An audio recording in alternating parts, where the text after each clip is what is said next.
Kokrajhar district बिपिएफनि बानजायनायाव Dispur सल' जात्रा बे हाबाफारिखौ क'क्राझारनि जानागावआव खुंनाय जादों आरो बे हाबाफारियाव बिटिसिनि चिफ हाग्रामा महिलारि सारजों लोगोसे बिपिएफ दोलोनि गोबां माने दैदेनगिरिफ्रा बे हाबाफारियाव बाहागो लादों आरो बे हाबाफारियाव क'क्राझार जिल्लानि हाजार माने रायजो राजाफ्राबो जोबोद माने रंजा खुसि बाहागो लाफैदों। दिनै हाग्रामा महिलारि सारनिबो जोनोम सान बे जोनोम सानखौबो दिनैनि मेलनि जौसाङावहाय माने फालिनाय जादों। रायजो राजाफ्रा बयबो मोजां मोनदों रंजादों।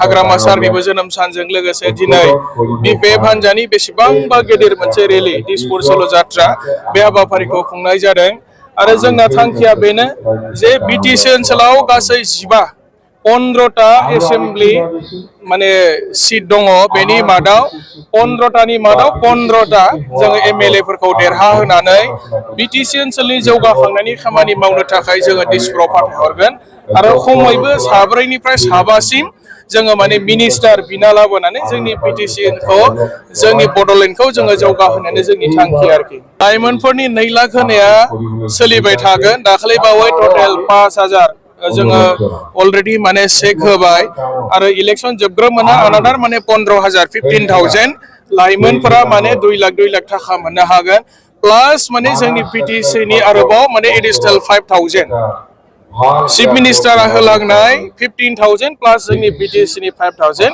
बे फैगौ बोसोराव नेक्स्ट माने बोसोराव गासै 20,000 20,000 लाइमोनफोरा साफायाव 2 लाख थाखा बिथांमोना मोनगोन आरोखि। बियो कन्टिनिउ प्रसेस बियो सोलिबाय थागोन। जोंनि सरकारा जेसेबां सम थाबाय थागोन इसेबां समसिम माने 2 लाख थाखा होनायनि हाबाफारिया सोलिलांबाय थागोन आरो। अशोक गयारिया माने बेसलेस खोथा बुंग्रा मानसि।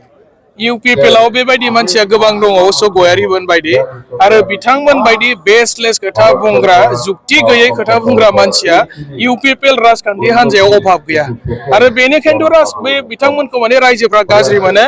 5 बोसोर गोदान सरकार सालायनायावनो बिथांमोनखौ रायजोफ्रा दिनै बिटिसिनिफ्राय माने बिदाय होबाय आरो। बिपिएफ नङाब्ला जोंनि बड'लेण्डआ जौगानाय नङा, जोंनि बिटिसिआ जौगानाय नङा बे खोथाखौ साफ्रोमबो रायजो राजाफ्रा मोनथिखागौ आरो बेनिखायनो दिनै हाग्रामा महिलारि सारखौ बिटिसि ओनसोलनि रायजो राजाफ्रा नांगोलनि सिनाव भट थुनानै दिनै माने 28 जन एमसिएलए देरहानानै एबसुलुट मेजरिटि लानानै दिनै सरकार सालायहोदों रायजोफ्रा। इउपिपिएलनि बेबायदि आखलखौ बयबो मोनथिखागौ। बेसलेस खोथा बुंनाय गाज्रि खोथा बुंनाय बे इउपिपिएल दोलोनिनो आदर्श नीति बायदिखा आरोखि। जोंनावथ' दाबो बेबायदि प्रमान गैया। जोंथ' नायगासिनो दङ ब्लक कमिटिफोरखौ स्ट्रिक्ट मोनसे अर्डार हरदों। जोङो बेबायदि दङबा जों बेखौ केन्सेल खालामनानै जोङो गुबुन मानसिफोरनो होनाय जागोन आरो। सोरबा प्राइमारि सोरबा ब्लकआ जुदि बेबायदि मानसिखौ डाबल सिलेक्शन खालामदोंब्ला आंनाव जुदि डाटाया सफैयोब्ला आङो चिफ सारजों रायलायनानै जों बेखौ केन्सेल खालामगोन इमिडियेटनो आरो गुबुन मानसिनो जोङो चेकखौ होनाय जागोन आरो। जोंनि थांखिया जाबाय जायफोर मानसिफ्रा स्किल डेभेलपमेन्ट सार्टिफिकेट दङ अलरेडि स्किल पार्सन ट्रेनिं लाखानाय मानसिफोर बिथांमोनखौ जोङो रांखान्थि बिथिङाव जौगाहोनायानो जोंनि थांखि। जोङो बेबायदि न'खरसेयाव 2 3 होनानै जोङो मिसइउज खालामनाय नङा। दा बेनिखायनो आंनाव जुदि डाटाया सफैयोबा आङो चिफ सारजों रायलायनानै बेखौ केन्सेल खालामनानै गुबुन माने मोनथावना जायफ्रा स्किल दङ बेबायदि लाइमोन सेंग्रा सिख्लाफोरनो माने 2 लाख थाखाखौ होनाय जागोन आरोखि। बिपिएफ सरकारा जोबनाय जोबैयाथ' रायजो राजानि आखायावसो। सरकारानो दाखाबाय सरकारा सोलिगासिनो दङ। जों एबसुलुट मेजरिटि देरहादों। जोङो माब्रै मबे जुक्तिजों बिपिएफआ जोबनांगौ जाखो? इउपिपिएलआव टिकेट लाग्रा मानसि गैलानो। इउपिपिएलनि टिकेट लानो थाखाय बिथांमोना जबरदस्ति केन्डिडेट नागिरगासिनो दङ। ट्रेक्टरनि सिङाव रावबो इलेक्शन गेलेनो गोसो गैला। गावसोरनि गेजेरावनो दायो बिराद गुलाय गुजाय माने ट्रेक्टरनि सिङाव इलेक्शन गेलेब्ला देरहाला बे खोथाखौ गिनानै दायो इउपिपिएलआव टिकेट बिग्रा मानसियानो माने गैया जानानै दङ आरोखि। जोंनावसो फैनो नागिरदों। गोबां लिडारफ्रा जोंनाव मेसेज हरगासिनो दङ। जोंनि लिडारफोरजों जगाजग खालामगासिनो दङ। जोङो खिन्थु गिदिर लिडारखौ नाङा होननानै बुंगासिनो। रायजोखौ लागोन जोङो पाब्लिकखौ लागोन प्राइमारि लेभेलखौ लागोन जोङो खिन्थु बिथांमोननि इउपिपिएल दोलोनि बेबायदि गिदिर लिडारफोरखौ जोंनो नाङा। खुनु प्रयजन गैया आरो बिपिएफ हान्जानो।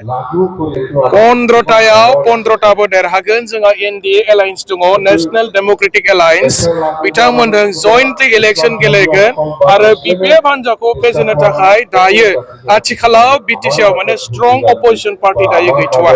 BPF आनो स्ट्रं जानानै दङ नाम्बार 1 आरो जोङो रुलिं पार्टिखा आरो जोंखौ फेजेननो हानाय बेबायदि गोहो गैया रायजो राजाया BPF खौ मोजां मोनो हाग्रामा महिलारि सारनि दैदेननायखौ रायजोफ्रा मोजां मोनो आरो दिनै BPF आ गोहोआव फैनाय लोगो लोगोनो जोंनि बड'लेण्डआ बासिबाय नङाबा जोबस्रांनोसैमोन 6 सिडुलनि पावार एन्ड फांसना थांजोबबायमोन दिनै माने BPF आ सरकाराव फैग्रोमोना जोंनि 6 सिडुलनि पावार एन्ड फांसन बेयो माने दिनै माने इनटेक जाफिनबाय थाफिनबाय जोंनि बर' रायजो राजाफ्रा दिनै माने बयबो शान्तियै माने जौगानायखौ मोनगासिनो दं आरो गोबां जौगागोन नैबे नेक्स्ट 5 बोसोराव ओरैबायदि जौगानाय नुगोन नोंथांमोना माने मोनसेनि उनाव मोनसे जोंनि डेभेलपमेन्टआ बिराद स्पिडआव माने